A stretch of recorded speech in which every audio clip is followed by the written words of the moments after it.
बहस की जा रही है, क्या आज अखिल भारतीय व्यापार संगठन की तरफ से आज एक्चुअली क्या था कि माता बनभोरी देवी पे आए थे, तो अभी वीरेंद्र जी का जो कांग्रेस के वरिष्ठ नेता हैं, वो इलाके के जाने माने फिगर हैं, तो आज प्रेस व्यापारियों के लिए बात करने के लिए प्रेस कॉन्फ्रेंस रखी है। व्यापारियों किन मुद्दों की बात करना है? एक्चुअली है क्या कि पिछले कई सालों से हरियाणा का और देश का व्यापारी बहुत ज्यादा परेशान है।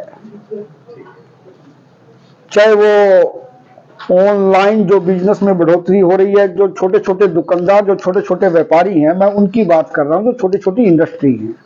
मैं बहुत बड़े कारपोरेट घरानों की बात नहीं कर रहा कि जिनको के सरकार अगर छोटा व्यापारी सिर्फ 50 लाख का भी लोन ले लेगा, अगर उसकी एक किस्त 10 दिन भी लेट होगी तो बैंक वाले उसके घर पे आके बैठ जाएंगे।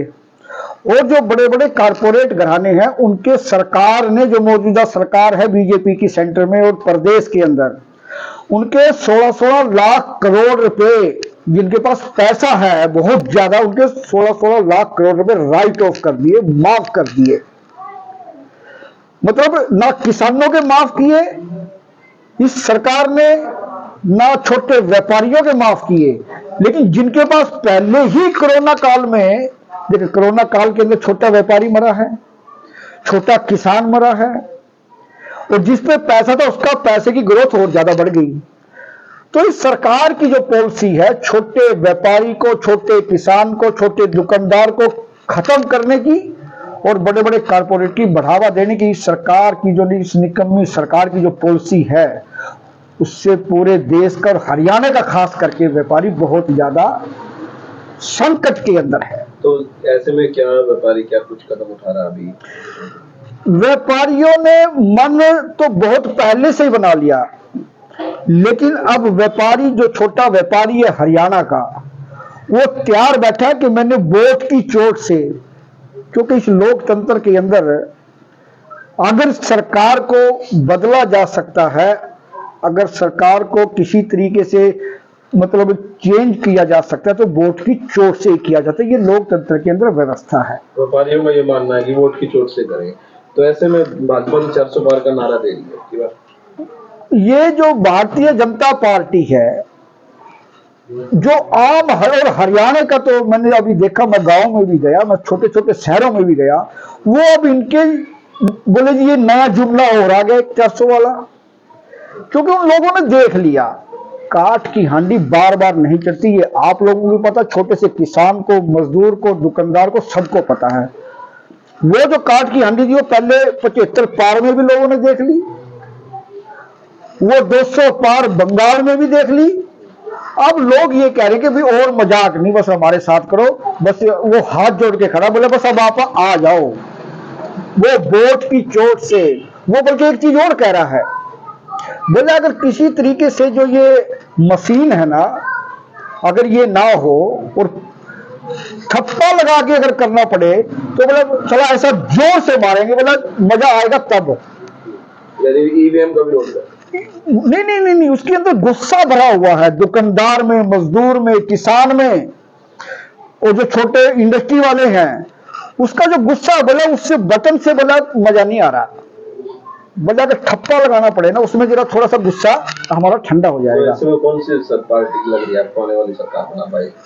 लोगों ने एक मन तो पक्का बना लिया, किसान, मजदूर, दुकानदार, 36 बिरादरी ने, इनको हटाना है किसी तरीके से। इसको लेकर आना है। जो सरकार, जो जुमलों की सरकार है और जो बड़े बड़े सिर्फ उद्योगपतियों की सरकार है, इसको हटाना है। और जैसे जैसे चुनाव आएगा, उसको जो भी कैंडिडेट जीतता हुआ लगेगा या जो अच्छा लगेगा, वो उसी को वोट दे देगा। अभी किसको आप सामने मान रहे हो अभी आज के टाइम? भाई आज की डेट में तो आप देख ही रहे हो, जो मौजूदा सरकार थी, मैं जिसकी बात कर रहा हूं, मौजूदा सरकार में जेजेपी भी थी, जिन्होंने, अब आप एक चीज बताइए, सबसे ज्यादा तो मतलब धोखा अगर परसेंटेज देखी जाए, थर्मामीटर लगा के देखा जाए, तो लोग जेजेपी से ज्यादा दुखी हैं। बोले तुमने हमसे धोखा देके वोट लिया है, आपने बीजेपी का विरोध करके वोट लिया है। अगर आप सीधा सीधा भी लेते तो तब भी हम देखते, जो आपने ये धोखा दिया है ना, वो तभी तो गुस्से के अंदर है। तो ऐसे में जेजेपी भी 10 की 10 लोकसभा सीटें लड़ने की तैयारी हैं? 10 की 10 लोकसभा 10 लड़ ले, 15 लड़ ले, 20 लड़ ले, वो तो 50 में, उससे होगा क्या? तो जिस तरीके से आप देख रहे हो, आप बड़े वरिष्ठ पत्रकार हो, सारे यहाँ पे बैठे, आप देख नहीं रहे गांव में हो क्या रहा है। लोग गांव में घुसने नहीं दे रहे। जेजेपी वाले कह रहे हैं जी बीजेपी की वजह से हमें घुसने नहीं दे रहे, बीजेपी वाले कह रहे हैं जी जेजेपी की वजह से नहीं घुसने दे रहे, वो कह रहे हैं जी इनेलो की वजह से नहीं घुसने दे रहे। अब आप ये बताइए कि बीजेपी के बाद हरियाणा में पार्टी कौन रहेगी फिर? मैं तो क्या करूं, आप लोग एक बच्चे से पता करो। जेजेपी वाले कह रहे हैं कि बीजेपी की वजह से हमारे को गांव में नहीं घुसने दे रही है। मैं नहीं कह रहा, ये पूरे मीडिया के अंदर, सोशल मीडिया पे आप देख सकते हो, मैं गलत नहीं कह रहा। और बीजेपी वाले ये कह रहे हैं जी अब इनकी वजह से हमें नहीं जाने दे रहे। आप बीजेपी के सोनीपत से लेके, हिसार से लेके, और आप किसी भी कॉन्स्टिट्यूंसी के अंदर चले जाओ, गांव में घुसने नहीं दे रहे। क्योंकि गांव के जो लोग हैं वो बड़े मान सम्मान के बहुत ज्यादा, उनको वो बहुत ज्यादा छल हुआ उनके साथ। अच्छा व्यापारी है, थोड़ा सा हल्का सा कमजोर है, वो बोलता नहीं, वो वोट से कर देगा। अभी जो 6 कैंडिडेट है पूर्व कांग्रेसी थे, वो बीजेपी में गए हैं और वो बीजेपी के टिकट पर चुनाव लड़ रहे हैं। तो ऐसे में कांग्रेस के वोट बैंक पे इफेक्ट करेंगे वो?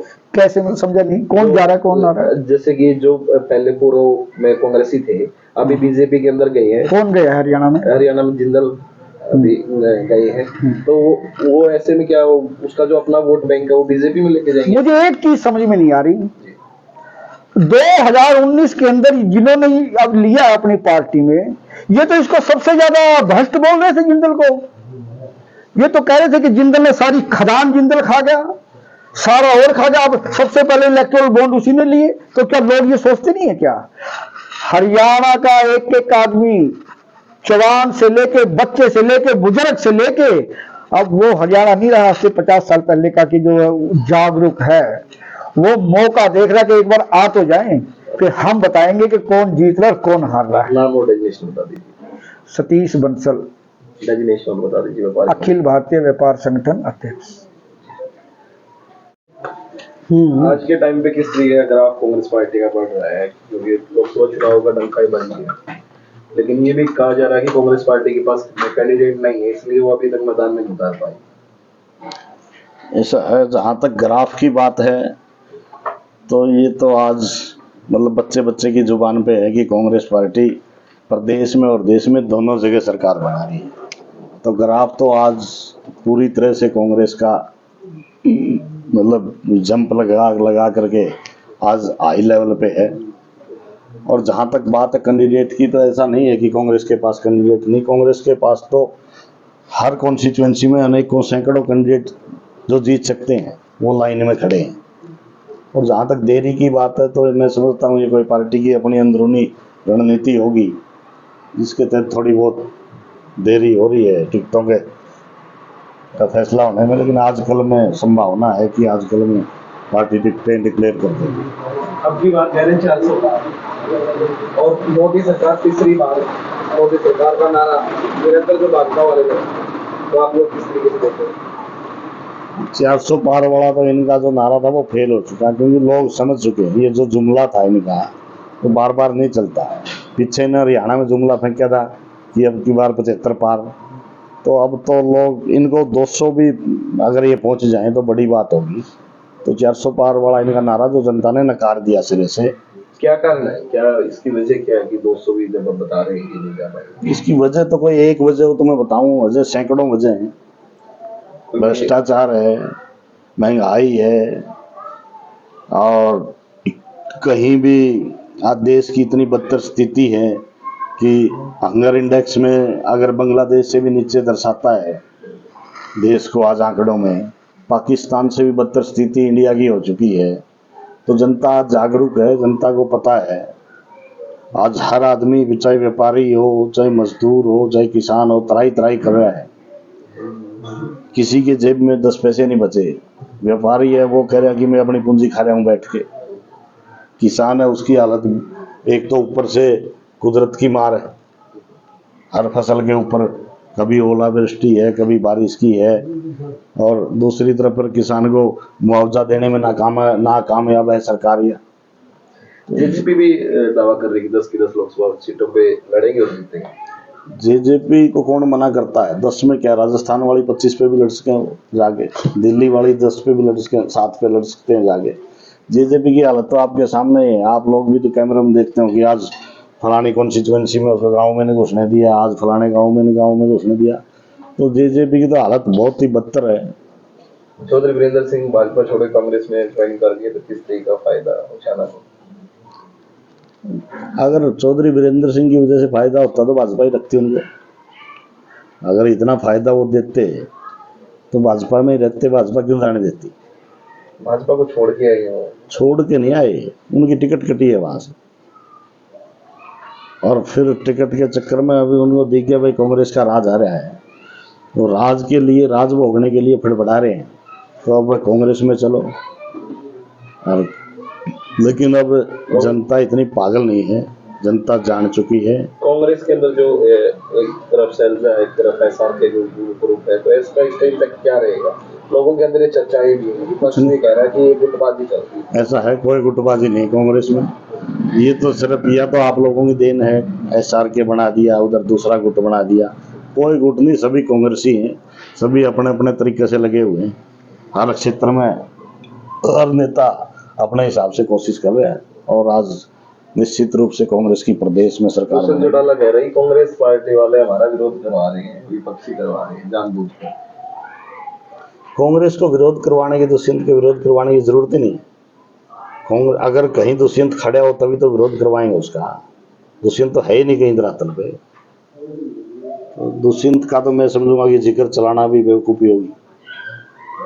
नाम और डेजिग्नेशन पर मैं वीरेंद्र घोंगड़िया, पूर्व चेयरमैन उचाना मार्केट कमेटी और प्रदेश कार्यकारिणी का मेंबर हूँ, हरियाणा प्रदेश कांग्रेस कमेटी का।